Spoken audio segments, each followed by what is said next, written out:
Sábado 17 de abril de 2010. Una nueva invasión. Irak entrada 27. El U-60 comenzó a zumbar sobre sus cabezas entre oleadas de polvo y arena.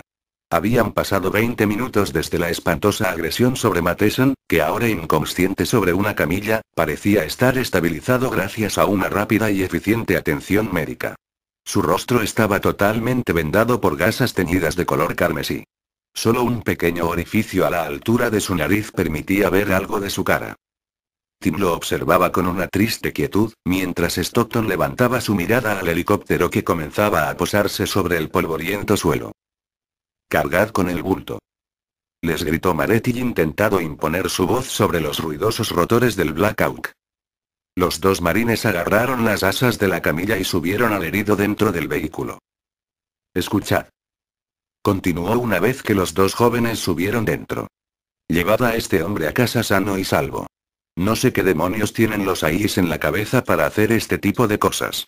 Pero tened presente que las reglas han cambiado». Seguidamente se apartó del aparato y levantó el dedo pulgar hacia el piloto. El vehículo despegó del suelo inmediatamente, lenta pero progresivamente. Unos segundos después, estaban sobrevolando Bagdad. Tim no dejó de mirar el paisaje que se mostraba debajo de él. Sabía a lo que se refería el sargento de 1 clase, tenían que amoldarse a aquella nueva situación y quién mejor que un marine para hacerlo. Estaban entrenados para afrontar retos inesperados, lo habían dejado claro a lo largo de la historia. El problema era, si sus mandos con sus tácticas y estrategias convencionales, serían capaces de adaptarse. Uno de los tripulantes, un teniente del ejército con pintas de despacho, con el nombre de Thomas escrito en su uniforme, les ofreció unos auriculares para poderse comunicar en el interior del ruidoso helicóptero. «¿Qué le ha pasado?», les preguntó, con su permiso teniente. «No querría saberlo», respondió tajante Stockton. «¿Qué está ocurriendo en la ciudad, teniente?», dijo Tim. «Bueno, las cosas han cambiado radicalmente desde las últimas 24 horas. Es algo inexplicable, han comenzado a haber altercados y pillajes. Oficialmente se habla de una revuelta contra la situación actual, parece que muchos ciudadanos se han levantado en armas. Los mandos han adoptado una posición defensiva. Ya no existe la zona verde y adentrarse en la ciudad está más restringido que nunca». «¿Y cuál es la versión no oficial?». El teniente echó una mirada instintiva a un portátil que reposaba sobre sus piernas, tocó con nerviosismo una cámara fotográfica con un exagerado objetivo que colgaba sobre su chaleco y respondió. «La televisión iraquí habla de una especie de fin del mundo, la ira de Alá o algo así, un sensacionalismo barato que no creo que ayude a la gente de por aquí. Uno de nuestros contactos en un barrio bastante pobre de la ciudad, nos habló de una truculenta historia de muertos que se levantan, pero claro, sonrió incrédulo. De todas formas, corre el rumor de que no solo la televisión iraquí está soltando esa mierda. Además están pasando cosas realmente extrañas en la ciudad, es una violencia indiscriminada sin sentido que no sé explicar. Una cosa está clara, la gente tiene miedo de veras, nada que ver con lo que pasó cuando llegamos aquí». Tim no estaba sorprendido, no es que se esperara aquella noticia, pero había experimentado cosas tan raras y difíciles de digerir que parecía totalmente insensibilizado. Se agachó para tomarle el pulso a Matheson incapaz de decir nada, pero su corazón había dejado de latir. «Muerto», dijo Stockton al cruzar la mirada con su compañero. «Oh, joder», exclamó el otro tripulante, un hasta entonces silencioso capitán, mientras se desajustaba el cinturón para acercarse al cuerpo tendido. «Nada que hacer», respondió Tim con la vista al techo y respiración profunda, apoyando su espalda contra la pared. El capitán Simón se separó ágilmente del cadáver al comprobar el mismo su estado, y acto seguido se acercó hacia la cabina de los pilotos. Algo parecido a un reflejo sutil en el subconsciente de Tim, le hizo volver a mirar a Matheson. Su cuerpo inmóvil permanecía sobre la camilla, temblando por las vibraciones del helicóptero. Jamás sabría explicar qué fue lo que le llamó la atención, pero un segundo después, el tronco tendido del soldado se incorporó de manera rígida y antinatural. Su cabeza vendada giró en dirección a los dos marines y un segundo después estaba encima de ellos. Incapaces de esquivarle por culpa de sus cinturones abrochados. Tensaron sus brazos para retener la prominente fuerza del soldado.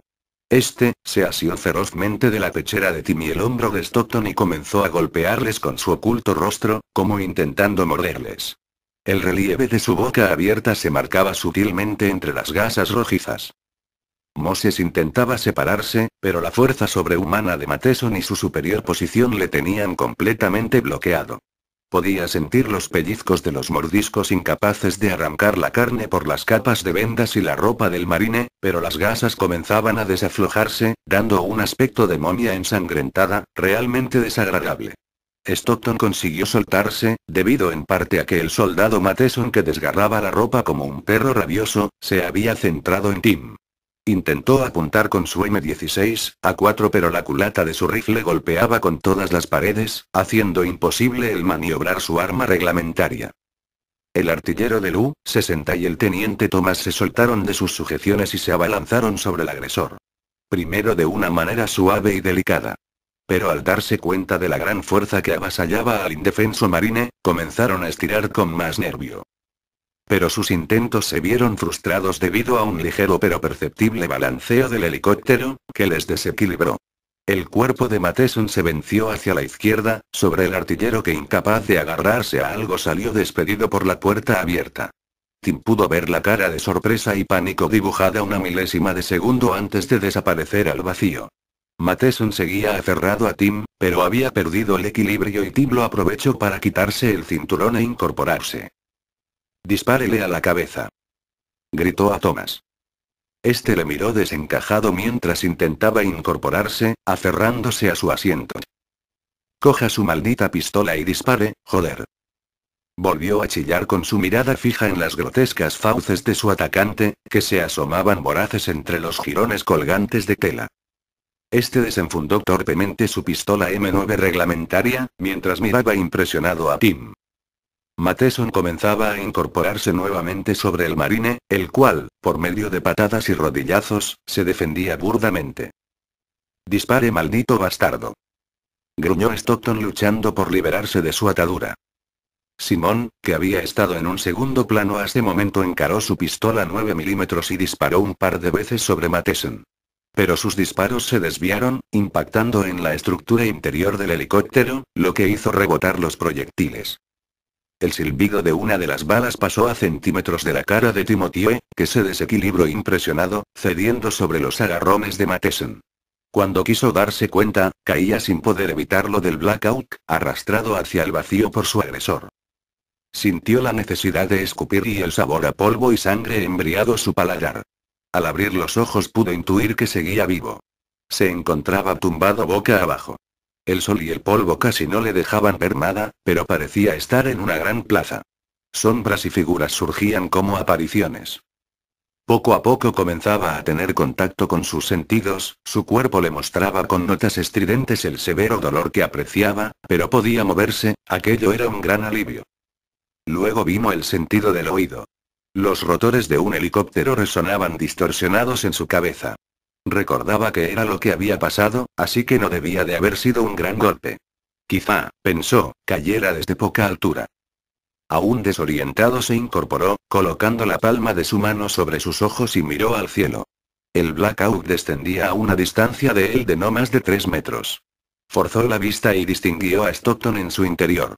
Movía los brazos exageradamente mientras gritaba cosas ininteligibles. Un empujón lo distrajo del aparato.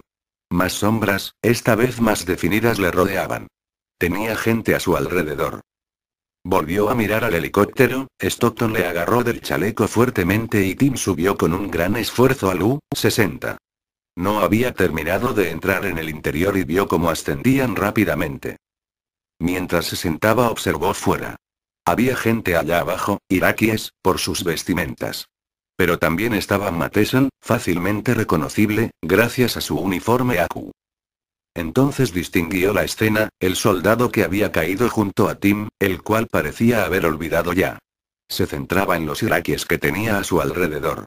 De tal manera que un jovencito de no más de 15 años sucumbía a la furia voraz del desmejorado norteamericano. La gente tiraba piedras y palos, pero Matheson, centrado en el joven, parecía ignorarlo todo. Moses encaró su rifle, su cabeza aún le daba vueltas, pero no podía permitir que Matheson hiciera más daño. Sabía que era tarde para el joven iraquí, pero debía hacerlo. Apretó el gatillo y una columna de polvo se levantó a escasos centímetros de su objetivo. Un nuevo intento impactó en él, pero no evitó que Matheson continuara con su sangriento festín. Cada segundo que pasaba, el helicóptero estaba más lejos y las posibilidades de impactar en la cabeza se disipaban. Bajó el arma un segundo y tomó aire, pero cuando se dispuso a disparar se dio cuenta de que sería imposible acertar. Solo pudo ver cómo la escena se alejaba hasta desaparecer de su visión. ¿Estás bien, tío? Preguntó Stockton levantando polvo al darle una palmada en la espalda. Tuviste suerte de caer en ese momento, di la orden al piloto de que descendiera cuando vi el forcejeo. Dijo el capitán Simon. Pero Tim no respondió, continuaba junto a la puerta abierta del Blackout con el M16A4 apoyado en su hombro. ¿Cómo pudo? Espetó Thomas, incapaz de terminar la pregunta. Estaba muerto, yo lo comprobé, no tenía pulso. Afirmó Simon con incredulidad. ¿Y qué pasa con el cabo Vincent? Preguntó el teniente, refiriéndose al artillero que había caído anteriormente. Imposible que sobreviviera. Respondió el capitán. Debemos recogerle, pero estamos casi sin combustible. Volveremos a por él después de repostar. Solo unas palabras salieron de la boca de Tim en el resto del viaje hasta la base. Unas palabras que evocaban el descubrimiento de algo increíble e inconcebible. Por fin, había comprendido aquel fenómeno que se cernía sobre ellos y lejos de calmarle, le provocó pavor. Revelar aquello rompía con todas las normas dictadas por la naturaleza. El orden de la realidad cedía ante aquel caos sacado de la ficción más macabra. Aquellas palabras, fruto del cúmulo de experiencias vividas, eran el descubrimiento de un mundo de terribles proporciones, pero también, mostraban la capacidad de poder reaccionar. Solo los que descubrieran estas palabras a tiempo, podrían sobrevivir a lo que se les avecinaba. Entre un susurro roto, Tim profirió. Los muertos nos atacan.